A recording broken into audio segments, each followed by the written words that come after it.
দক্ষিণ চব্বিশ পরগনার ফলতায় তৃণমূল নেতা জাহাঙ্গীর খানের গ্রেফতারিকে কেন্দ্র করে হওয়া নজিরবিহীন হিংসার ঘটনায় চরম কড়া অবস্থান নিয়েছেন মুখ্যমন্ত্রী শুভেন্দু অধিকারী। পুলিশ এবং কেন্দ্রীয় বাহিনীর ওপর হামলার ঘটনায় অভিযুক্তদের বিরুদ্ধে এবার সরাসরি রাষ্ট্রদ্রোহের ধারায় মামলা রুজু করার জন্য পুলিশ প্রশাসনকে নির্দেশ দিয়েছেন তিনি।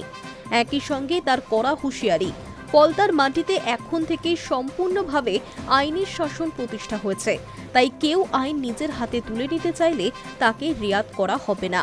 ফলতার দাপুটে নেতা জাহাঙ্গীর খানকে গ্রেফতার করেছে পুলিশ।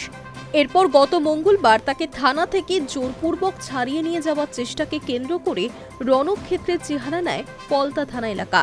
একদল দুষ্কৃতী পুলিশ ও কেন্দ্রীয় বাহিনীর ওপর চড়াও হয়। পরিস্থিতি নিয়ন্ত্রণে আনতে শেষ পর্যন্ত লাঠিচার্জ করতে হয় কেন্দ্রীয় বাহিনীকে। জওয়ানদের তাড়া খেয়ে শেষ পর্যন্ত নদীতে ঝাঁপ দিয়ে সাঁতার কেটে প্রাণ বাঁচায় হামলাকারীরা। বুধবার ফলতার ফতেপুর ফুটবল মাঠের জনসভা থেকে এই চাঞ্চল্যকর ঘটনা নিয়ে তীব্র ক্ষোভ উগরে দিয়েছেন মুখ্যমন্ত্রী। তিনি স্পষ্ট জানিয়ে দিয়েছেন যে এই হামলাকারীদের কোনোভাবেই রিয়াত করা হবে না।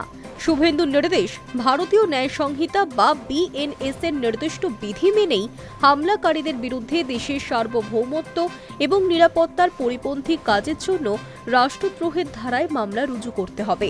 তার স্পষ্ট বার্তা, এলাকায় কোনো ধরনের গুন্ডামি, লুটপাট বা জঙ্গিপনা আর কোনোভাবেই চলতে দেওয়া হবে না।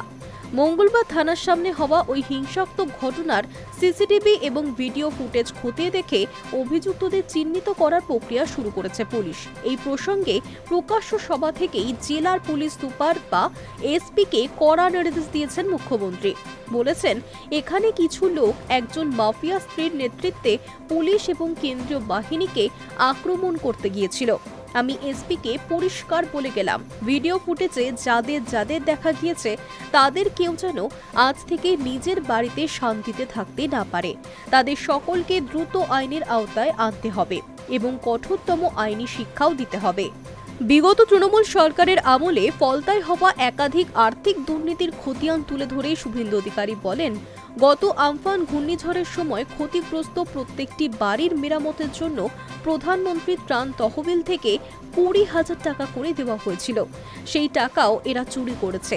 চোদ্দের সেই সম্পূর্ণ তালিকা আমার হাতে চলে এসেছে। খুব শীঘ্রই তার আইনি ব্যবস্থা হবে। এখানেই শেষ নয়, বাংলার বাড়ি প্রকল্পের দুর্নীতির প্রসঙ্গ টেনে তিনি অভিযোগ করেছেন যে এই প্রকল্পের নামে 60,000 টাকা করে প্রায় 8,000 ইউনিটের টাকা কারা তুলে নিজেদের পকেটে পুরেছেন তা ফলতার সব মানুষ ভালো করেই জানেন। নতুন সরকার এই সমস্ত টাকা চুরির হিসেব কড়ায় গন্ডায় বুঝে নেবে বলে আশ্বাস দিয়েছেন তিনি। I news network.